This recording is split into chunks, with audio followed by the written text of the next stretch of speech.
Welcome everybody to the NXT TakeOver 25 review. I am your host, the Rated R reviewer, Stefan Osborne, joined as always by the General, Jerry Slaughter. Good evening, wrestling fans. Support, no DQ. Tonight, we had the takeover of all takeovers, possibly. This one was fantastic. Yeah, I don't know how else to put it. Beginning, middle, end, all 5 matches, gorgeous. Yes. Gorgeous matches. That's the best way to put them. This show looked really great. We did not go tonight in the General's order. That kind of threw me. We actually started off the night with Roderick Strong versus Matt Riddle, and we thought it would start with the tag match, even though it was a ladders match, but whatever. This was a great starting match, because this was a great match, period. Oh, yeah. But I wasn't expecting anything less out of the two individuals. Roderick Strong is a consummate professional, ring veteran, just hard-hitting, and doesn't put on bad matches. No. At all. Ever, I don't think. Well, not that I've seen. I don't think I've ever seen a bad match with Roderick Strong. And then you have Matt Riddle who's going in that same route, and he's still so young in this whole thing. And he looks like he's been wrestling as long as Roderick Strong has, and it shows in this match. It's very hard hitting, whole bunch of great reversals, whole bunch of just smash mouth wrestling, and it was wonderful. And there's chops and kicks and enziguris to Matt Riddle that he actually sold. Yes, can you believe it? I was about to say, he didn't Hulk out like he has been, man. Like, Roderick Strong brought the pain. This has been Matt Riddle's biggest test to date. They had mentioned that a couple times. I said it was going to be that case when we did the prediction video, and I was not wrong. Yeah, we started off the match just trading back and forth, basically, moves, but Roddy ends up taking the match by doing a backbreaker across the fucking apron. So, like, they're on the apron, and he runs Matt Riddle into the post. Yeah. Brings him back just enough to pick him up for a backbreaker, drops him right over the apron. And this is where Roderick Strong starts working on Matt Riddle's midsection. And again, Matt Riddle sells like crazy. Like, he is so good at selling these injuries, especially to the midsection. We've seen that before. Some point after this, Riddle hits a GTS on the other leg. Normally he'd drop him on the far leg. He drops him on the close leg. I like it. Changes it up just enough. And then a bridging German suplex, where I thought this was going to end the match early. Honestly. The near fall, though. I was about to say, the GTS into the German suplex. That was a big story for me right there. It's the fact that, like, he nailed that GTS, and before, like, he could even think about anything, instinctively grabbed onto him, German suplex, beautiful bridge, Roddy kicks out. Now, keep in mind, I left out a lot of notes. We tried to watch as much of these matches as we could. Oh, we tend to just shut the books and just set them aside after a bit. So we're at least, if not further than halfway through the match at this point. Roderick Strong hits a superplex off the top rope, not the middle. Near fall out of it. This is where we get our breakdown. Strong ends up hitting an enziguri, and then a running high knee as Matt Riddle is on the ropes, kind of trying to get his air back. Hits a running high knee, and then he goes sideways to the ropes, comes back with a forearm across the face, then does it again on the other side. Then does it again. Yeah. And then grabs him up for, what does he hit? The Cloud 9. Yeah, the Cloud 9. So he picks him up like a belly-to-back suplex and then flips him over his head into a face buster. Yeah. Or a belly buster. Near fall. Riddle ends up getting back. He hits a ripcord knee or a ripcord V trigger. And then a power bomb that he rolls him forward into the high knee and near fall. Near fall. And then Strong counters a corkscrew moonsault senton. So Matt Riddle goes up top. He's facing the crowd. He goes for a moonsault. Corkscrews midair. Goes for a broton, and he catches the knees to the back. Strong hits a high knee, then a lung blower, and then a power bomb. Near fall. but then he rolls it right into a Boston Crab, and so we get that for a little bit, and then he brings it back into a lion. Sure enough, lion tamer. But then somehow Riddle reverses and pulls him into a bro mission, and Storm tries to fight out of it, and at this point, You mean strong? Strong, yeah. And at this point, Riddle is not 100% enough to hold it in for too long. So he ends up giving up on the bro mission and just starts laying in those elbow strikes across the neck.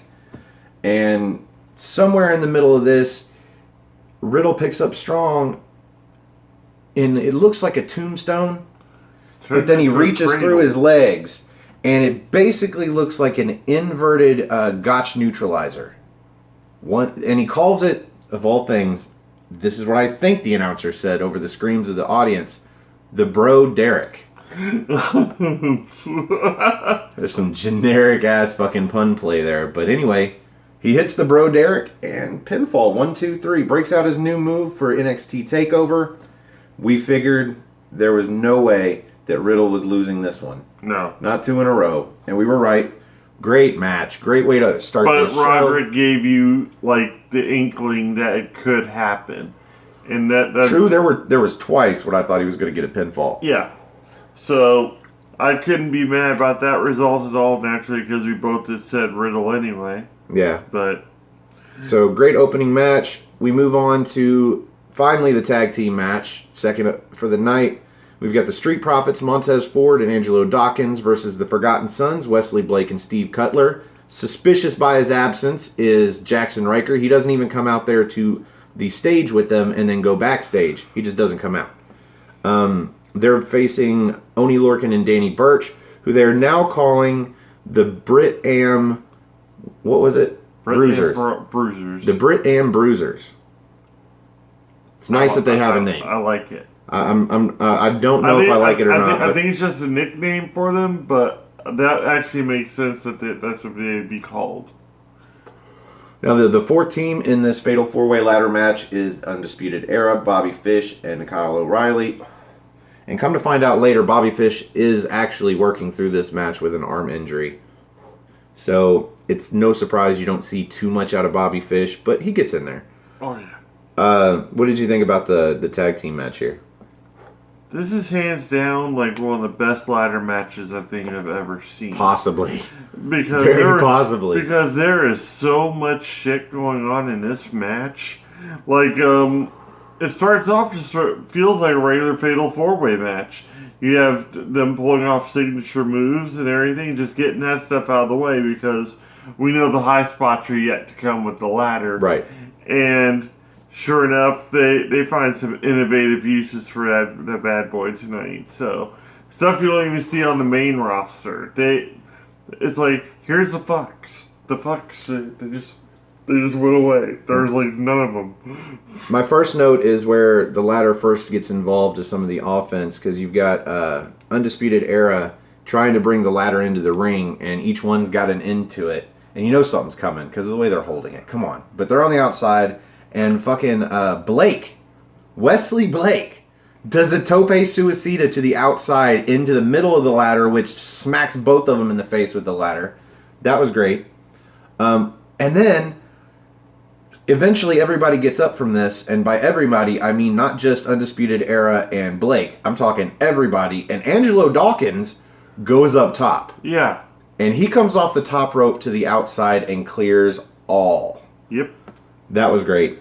Let's see. The Forgotten Sons, they had a double ladder takedown. This is getting toward the end of the match. There is a lot of spots in here. Moves onto ladders. They laid dude across the ladder with it on the second rope, holding up the bottom of it for Angelo Dawkins to run off the ropes and leapfrog over, or not, Montez Ford. Leapfrogs over Angelo Dawkins into the guy on the, I mean, just some sick ladder spots. There was... Backtrack a little bit, though, because we got to see Montez Ford's frog splash, which he nailed RVD style this time to the point where he almost landed on his head, like bouncing off of him.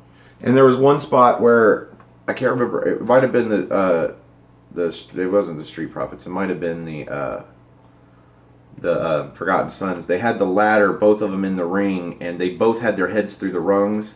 Yes. using it to run forward and take out 2 guys at a time.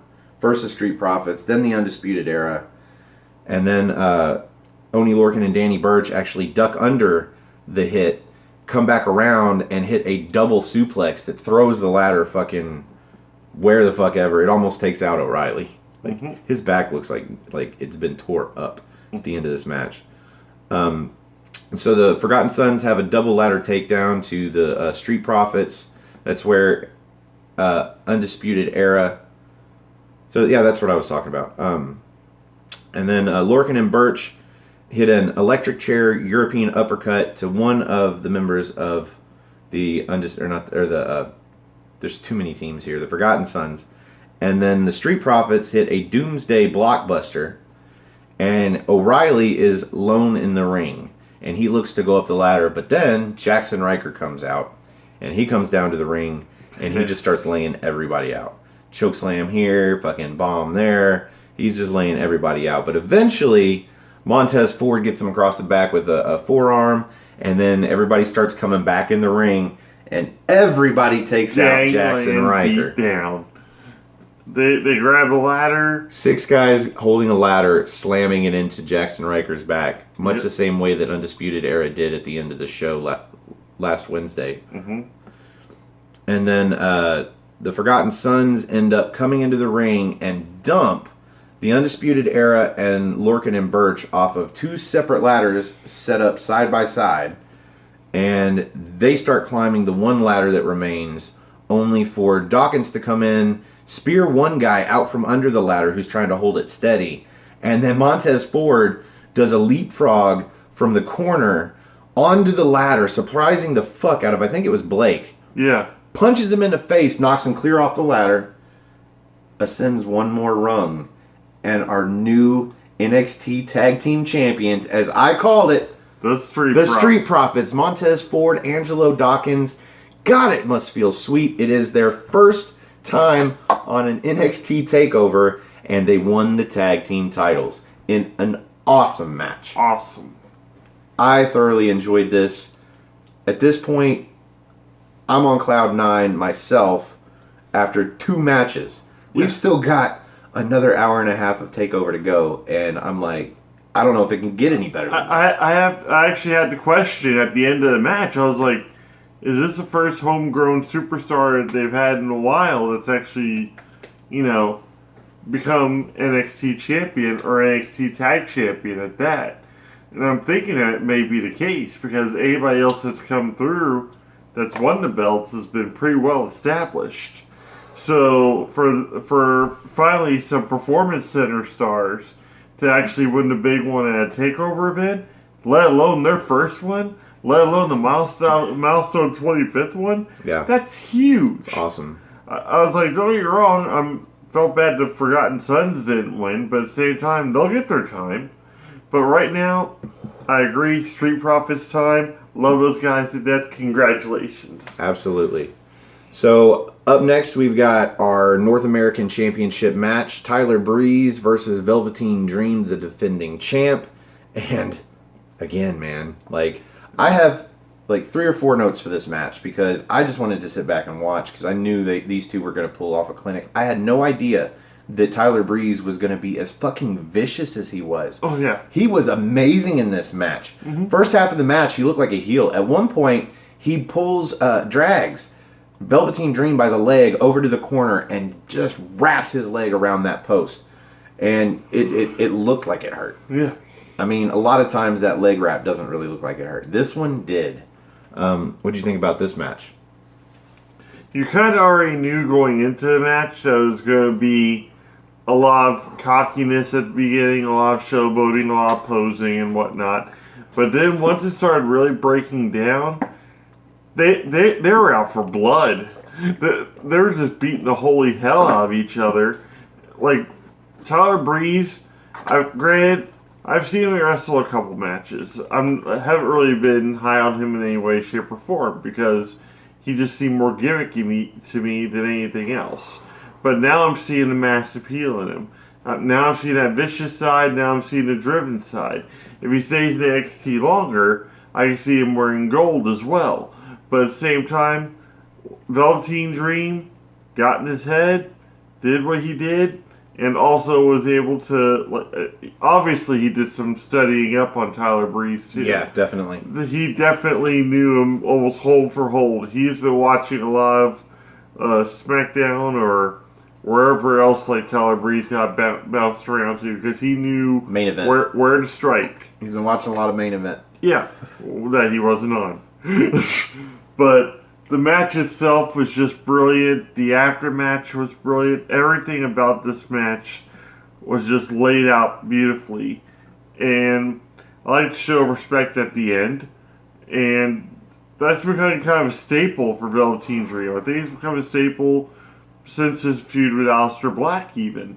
Because he realized, yeah, if I'm going to be the best, I need to act the best. But at the same time, you show respect to anybody in the ring with. You want people to say your name, you show them respect. Yes. And that's what he's all about. So my first note for the match is well into this match. At first, near fall that I thought was actually going to happen. Dream actually hits an unprettier on Tyler. And I was like, this motherfucker's going to pin him with his own move. But no, near fall. And then Breeze counters an attempted Purple Rainmaker with his knees. And then catches Velveteen Dream on the top rope. Well, on the middle. Grabs his head, pulls him down in front of the top turnbuckle, and hits a supermodel kick to his face. Oh, that was just beautiful. Pulls him off into an unprettier, and I thought maybe, just maybe. Dumps him right on top of his head. He spiked him. Like, it wasn't a traditional unprettier. It looked like a spiked pile driver. Yeah, it was damn near vertebraker quality. Oh, if he'd rolled forward a little bit more, it would have been a brain buster. Yeah. Near fall. What the fuck? Near fall.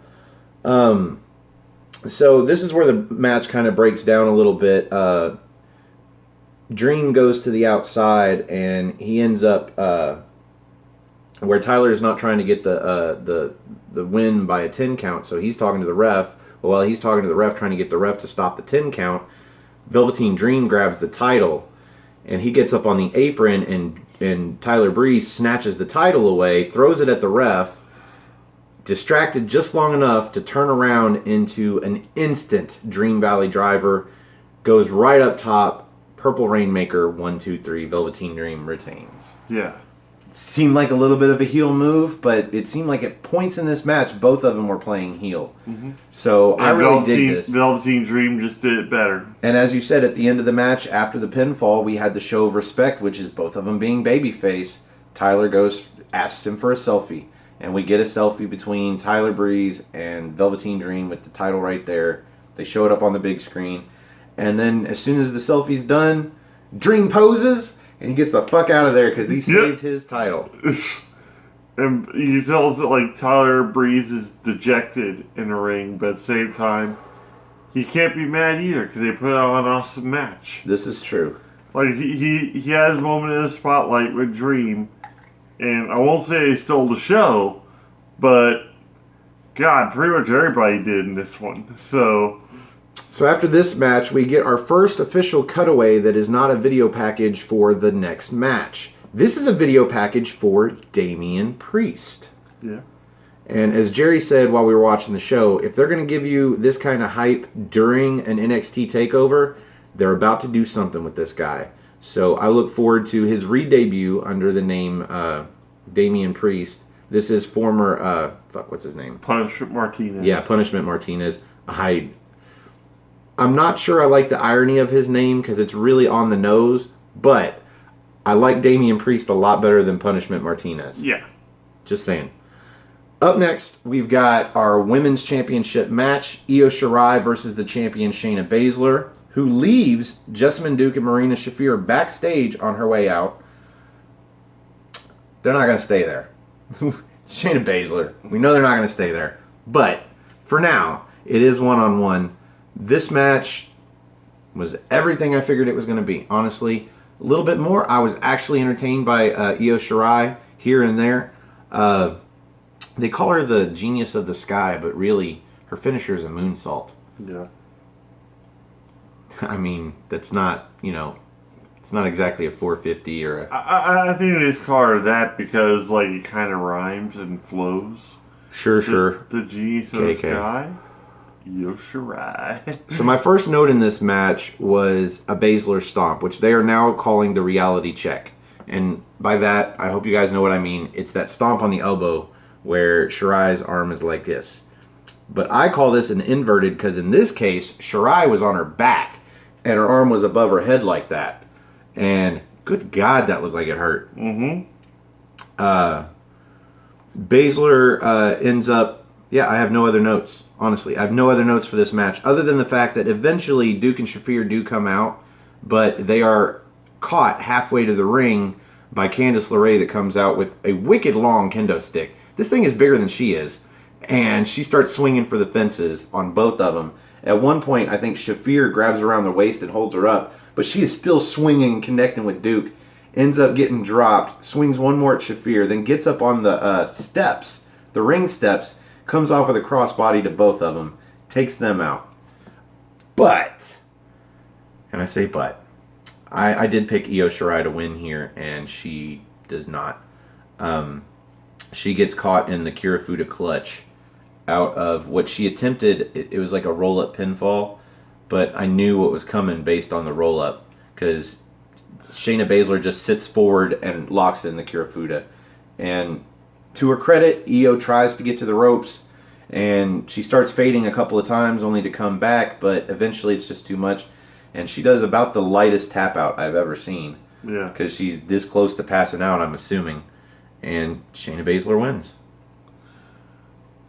Basically, like what you said, the reversal into the clutch itself mirrored pretty much anything Samoa Joe and AJ Styles did back in Impact during their feud.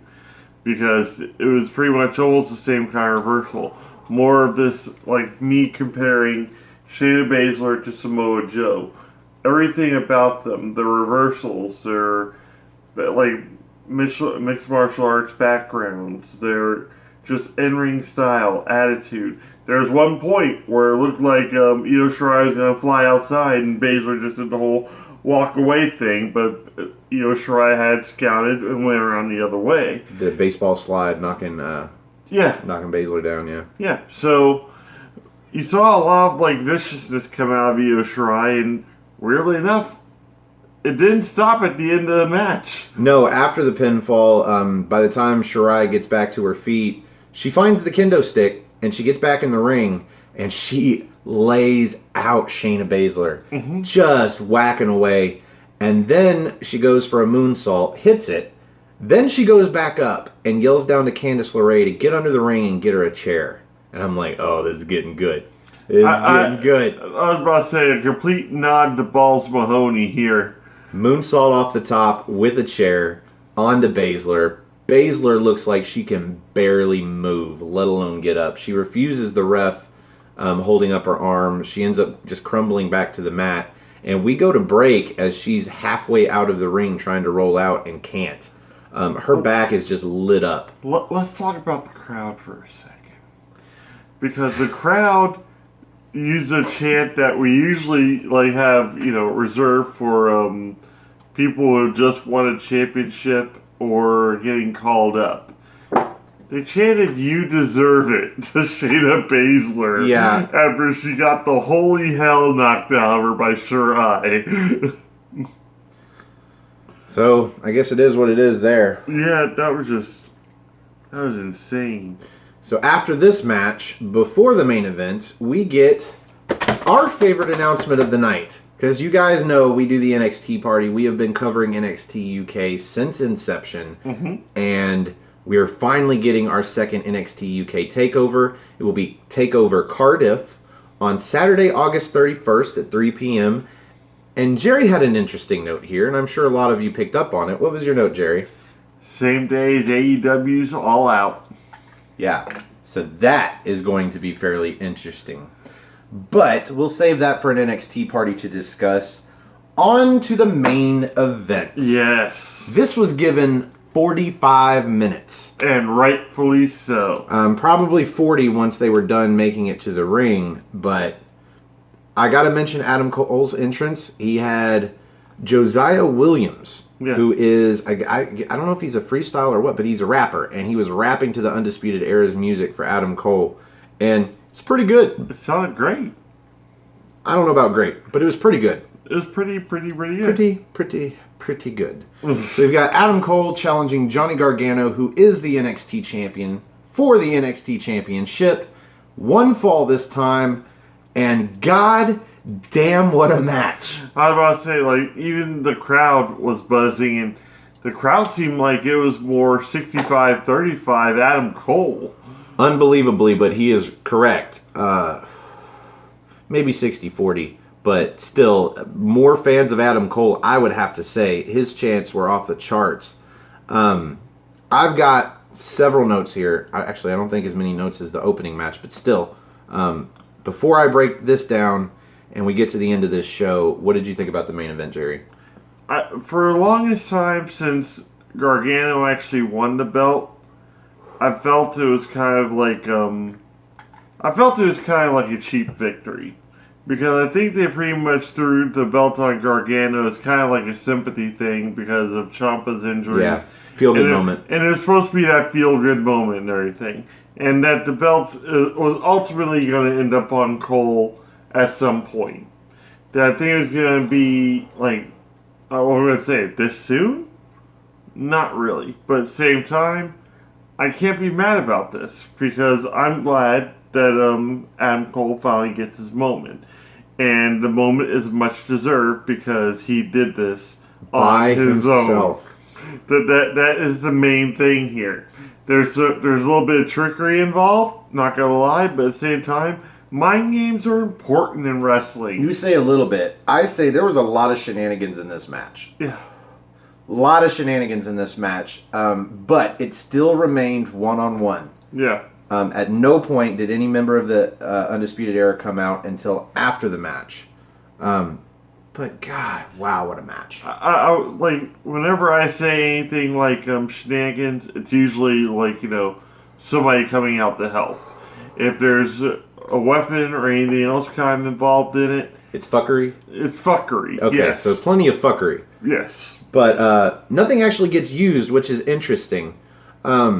Most of this match was your garden variety Johnny Gargano versus Adam Cole. Probably the first 15 minutes of this match, I have no notes. I was just enjoying it. All of the great moves that I saw were moves that I've already seen before, so I wasn't too surprised by anything. My first note of the match was that Gargano goes for a tope suicida, and Cole catches him in the face with a super kick. Yeah. Goes up onto the apron and hits a Panama Sunrise. That is a jumping off the apron into a Canadian destroyer on the mat on the outside. Yes. And dear Christ, how did Johnny Gargano kick out of that? Because Cole picks him up, throws him in the ring, covers him. 1-2, kick out. Yes. Whoa. I think at this point, Mauro Ranallo is asking anybody, what is Johnny Gargano made of? Pretty much. Jesus Christ. He was dressed like Captain Marvel and playing the part. So Cole can't believe it. He goes for a last shot. Gargano ducks, reverses goes for a Gargano escape, but Cole reverses that into a Gargano escape of his own. Of course, he's not going to get the submission here. Gargano gets out of it and ends up hitting a last shot of his own for a near fall. Mm-hmm. First last shot we saw connect in this whole match. I think at this point, Cole had gone for 2 of them, just didn't hit him. Gargano hits a spike Hurricane Rana, a reverse Hurricane Rana onto Cole, and then after Cole lands, he falls back into the ropes and immediately comes off with the last shot to the back of Cole's head, near fall. Gargano's head. Or yeah, to Gargano's head. And then Cole goes outside to get a chair. And of course the ref follows him out. He's like, you can't do this. All the generic ref shouts. I'm the ref. Listen to me. You can't bring that in the ring. This is Drake Wirtz. He could take the chair if he wanted to. Yeah, that is true. So while they're fighting over the chair, Gargano goes for a tope suicida, and Cole pulls the ref into it. So ref goes down. And then Cole turns around into a super kick from Gargano with the chair up into his face. Yeah. And I guess Gargano throws him back in the ring, and then he goes to get the ref because he goes for the 3 count, and there ain't no ref. So he goes out to get the ref, but while he's outside, after he throws the ref in, Cole starts waving from the back or to the back, like he's calling out the Undisputed Era. So Gargano grabs a chair and he sets up, prepared for all 3 of them to come down the rampway. And eventually he realizes nobody's coming. He goes to get back in the ring and immediately gets hit with, it looked like somehow Cole was going to go for a Panama Sunrise through the ropes, but no, he pulls Gargano through the ropes and he drops into a pile driver, a draping pile driver. I've never seen this before. Awesome. Near fall. Cole goes for another last shot, but Johnny doesn't even dodge this one. He just falls out like he's out cold. So Cole goes to pick him up, and as he lifts him up, Gargano throws his arm over him and locks in a Gargano escape. Almost gets the win here. Just nearly gets the win.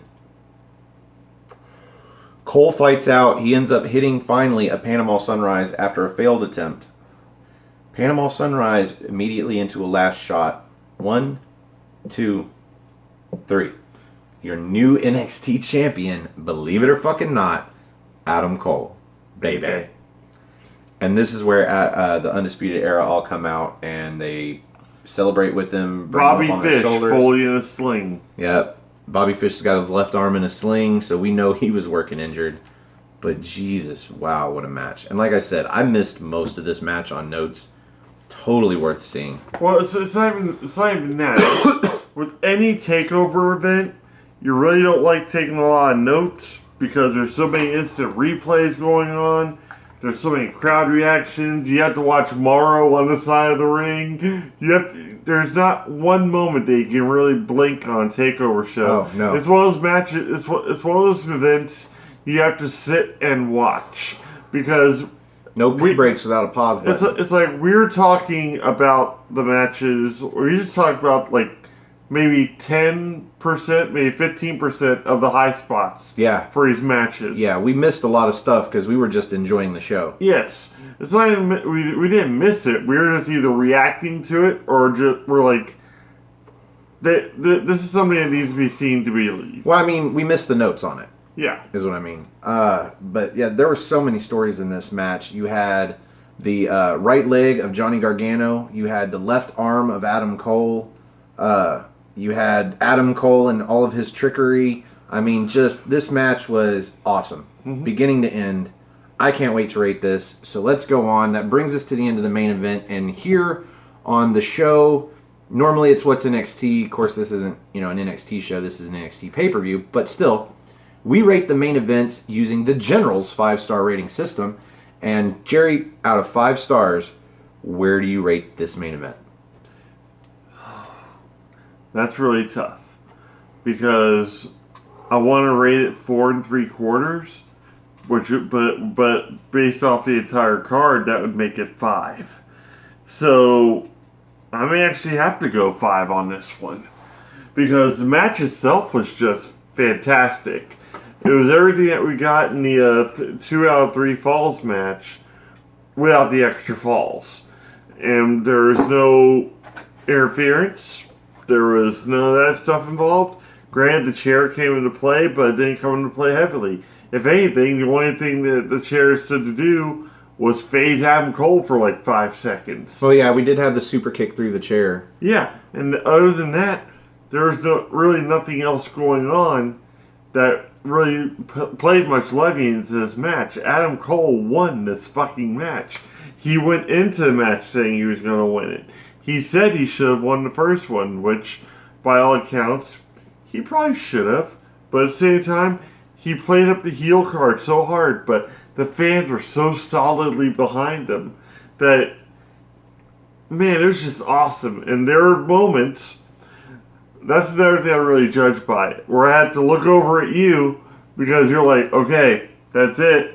And you start underlining Gargano's name. It's like Cole's not getting. Wait, whoa, wait, what's going on here? For a second, I thought Johnny Gargano was gonna kick out of the Panama Sunrise into the last shot. I swear I said kick out and he didn't kick out. Yeah. And I was like, oh my God. That finally happened.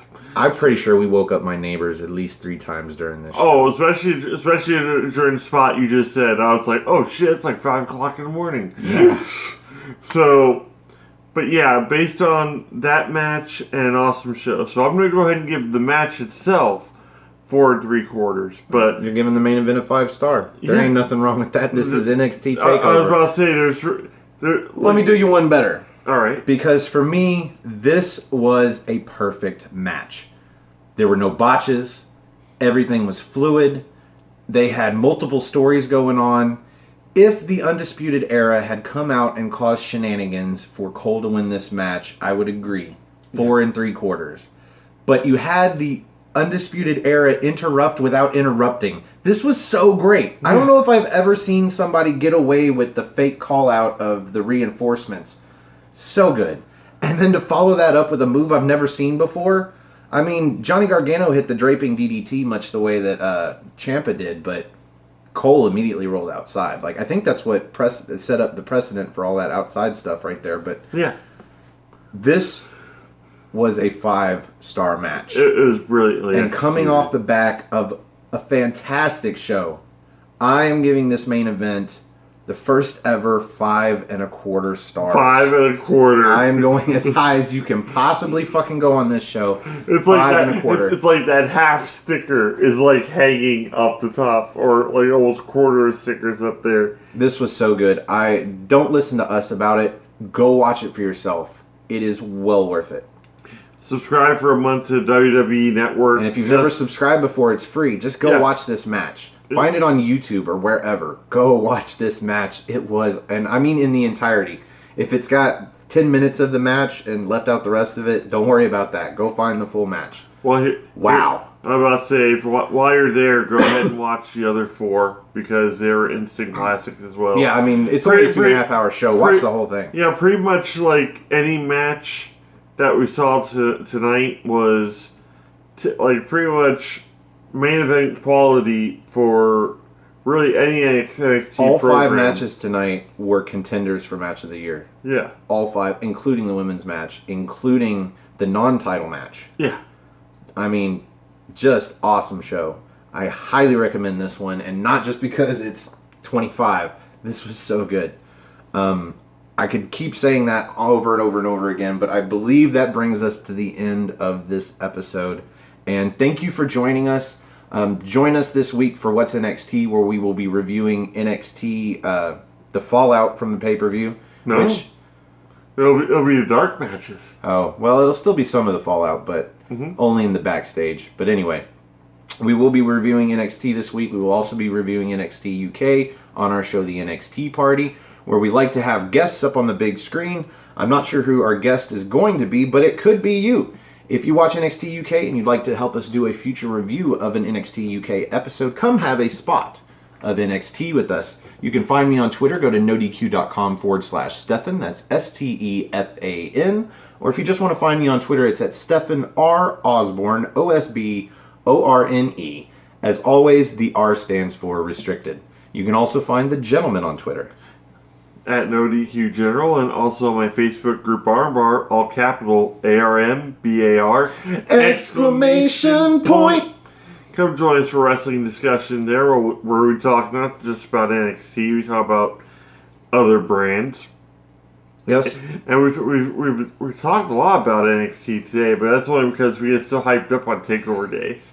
So, but come join us if you're going to be active. Otherwise, just don't come. Yeah, he doesn't care about member numbers. If you're not active, he will boot you. Yeah. We do care about subscription numbers, and that is our YouTube channel, Aftermatch Wrestling. That is all one word, AFTERMATCH, Aftermatch Wrestling. That's where these videos go. All the reviews, the NXT reviews, NXT UK reviews, the pay-per-view reviews, everything goes on Aftermatch first, several hours up to a half a day early, and you can get them in HD. So find us on Aftermatch. We are on our way to 100 subscribers. I think we're at 81. We're at 81. 81, 19 to go. At 100 subscribers, we will start doing our NXT reviews live. That is NXT TakeOver's and our What's NXT program weekly. So if you are subscribed to Aftermatch, do us a favor, click that bell icon. Actually, do yourself a favor, because that's going to let you know when we finally hit 100 subscribers. If we hit 100 in 2 days, then we are going live Thursday morning with What's NXT. You can come have breakfast with us. Yep. So if you are subscribed to Aftermatch, click that bell icon. Do us a favor and click the share icon. Share us with your friends, especially if they like NXT, especially if they like NXT UK, especially if they want to join us and help us do a review later. If you don't have Twitter, you don't have Facebook, you can find me on Instagram at osborne.stefan. And if you just want to use good old-fashioned email, leave us a comment down below and let us know your email address, and we will get a hold of you and we'll put get you it on done. the show. Yeah, that's how we got Chris Mace on the show, and he is official member of NXT. Man, he does a lot of shows too. He does Noah Foster's 205 Live Matters. You can find Noah at nodq.com/NOAH. Noah. Go support Cindy G. Find her at nodq.com/Cindy. You can find her YouTube channel simply_C_OK. Follow Colin Andrew and the Chopping Block. He is one of our NXT members. You can find him on YouTube. That's COLIN space ANDREW. Colin Andrew. I think that's everybody that does show. Oh, James Hebert. Find Weymouth Youth Wrestling. He does his own, basically, they write their own wrestling shows and they animate it using wrestling video games. It's really awesome, and I highly recommend it. That's WEYMOUTH, Weymouth Youth Wrestling. I don't know the exact name of the channel, but you should be able to look it up using that information. Also find Owen Finch. He has his own channel on YouTube. He's another member of the NXT team. We just want to plug all of our friends from the NXT team. So, no DQ NXT team for life, yo. Believe that's all the plugs. Gold, black, and Union Jacked. So if you like our video, please click the like button that is underneath me. And if you like all of our videos, do yourself a favor, click the subscribe button that's underneath Jerry. Thank you for joining us for the General Jerry Slaughter. I'm the Wizard of No DQ, Stefan Osborne. And thanks for joining us, and we will see you in NXT time.